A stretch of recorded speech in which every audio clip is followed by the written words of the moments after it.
नमस्कार दोस्तों, स्वागत है आपका द ग्राउंड रिपोर्ट में। मैं हूं समीर आत्मज मिश्र। उत्तराखंड में बाबा केदारनाथ के दर्शन करने के बाद हेलीकॉप्टर से लौट रहे यात्री दुर्घटना का शिकार हो गए।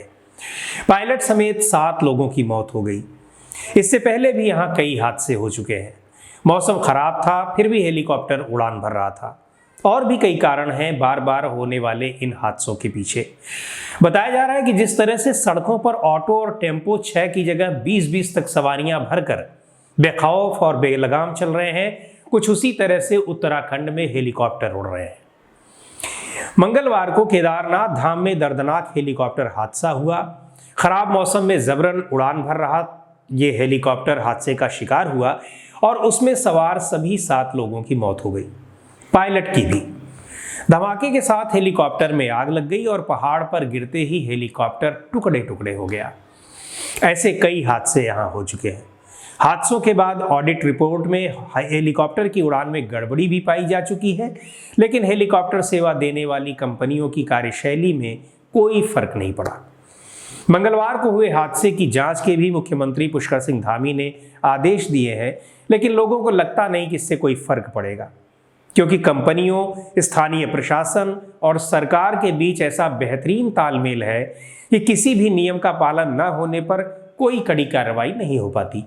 एक और हादसे का इंतजार किया जाता है।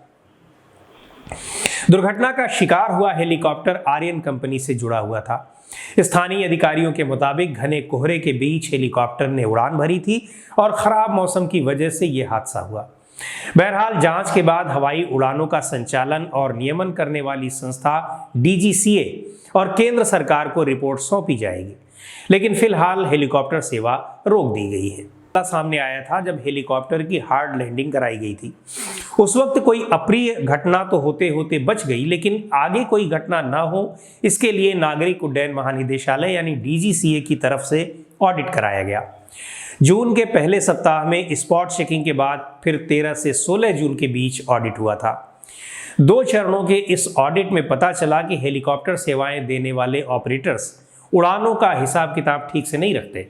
मतलब यदि 5 उड़ान की अनुमति है तो अपनी मर्जी से 50 उड़ान तक भर लेते हैं और रिकॉर्ड में कम दर्ज करते हैं।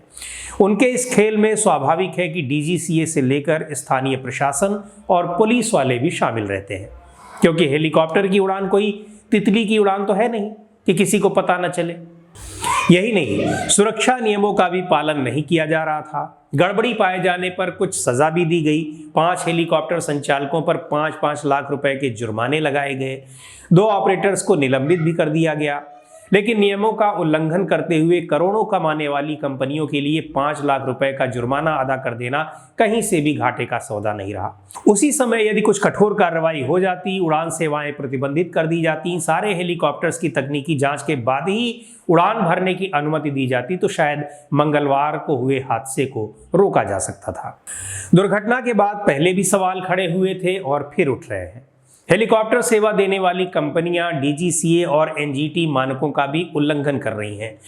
मानकों के अनुसार मंदाकिनी नदी के तट से 600 मीटर की ऊंचाई पर ही उड़ान की अनुमति है, क्योंकि मंदाकिनी के ऊपर केदारनाथ तक का हवाई मार्ग बहुत संकरा है। इस हवाई मार्ग में एक बार में केवल 2 हेलीकॉप्टर ही आवाजाही कर सकते हैं। सूर्योदय के बाद और सूर्यास्त से पहले तक ही उड़ान की अनुमति है। साथ ही एक बार में एक सिंगल इंजन हेलीकॉप्टर में 4 यात्रियों को ही ले जाने की अनुमति है। लेकिन इन सारे मानकों का हर वक्त उल्लंघन होता है और ये आम बात है। हवाई मार्ग भले ही 2 हेलीकॉप्टरों से ज्यादा के लिए प्रतिबंधित हों, लेकिन सड़कों पर बेतरतीब दौड़ते वाहनों की तरह DGCA के मानकों का उल्लंघन करते हुए यहां हेलीकॉप्टर उड़ाए जाते हैं। कई बार 3-4 हेलीकॉप्टर तक एक साथ उड़ते देखे जा सकते हैं।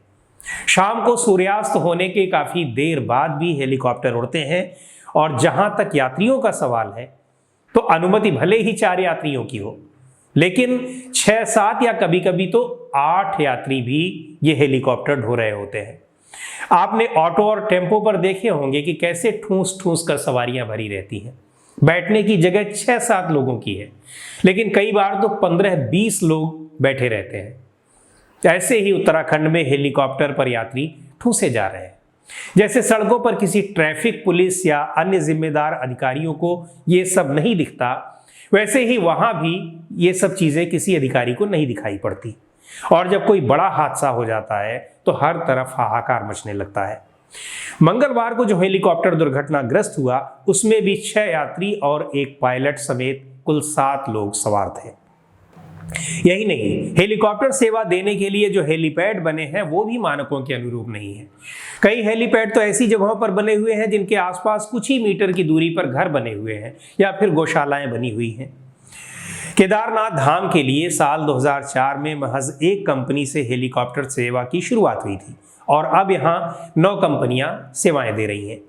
डीजीसीए के मानकों के मुताबिक सूर्योदय के आधा घंटा बाद हेली ऑपरेशन यानी हेलीकॉप्टर का जो संचालन है वो शुरू किया जाना चाहिए और सूर्यास्त से आधे घंटे पहले थम जाने चाहिए, लेकिन ऐसा होता नहीं है। हेलीकॉप्टर सेवाओं के बढ़ने के साथ ही इस संवेदनशील क्षेत्र में वन्य जीवों के संरक्षण के लिए तय मानकों का भी जमकर उल्लंघन हो रहा है। नेशनल ग्रीन ट्रिब्यूनल भी कई बार सवाल उठा चुका है और नोटिस दे चुका है, लेकिन हेलीकॉप्टर उड़ाने वालों पर कोई फर्क नहीं पड़ता है। वन्य जीवों और वन संपदा को देखते हुए सख्त मानक बनाए गए हैं। ध्वनि प्रदूषण का मानक भी अधिकतम 50 डेसिबल तक रखने को कहा गया है, लेकिन ये सब सिर्फ कहे गए हैं, किए नहीं जाते। आंखें तब खुलती हैं जब कोई हादसा हो जाता है।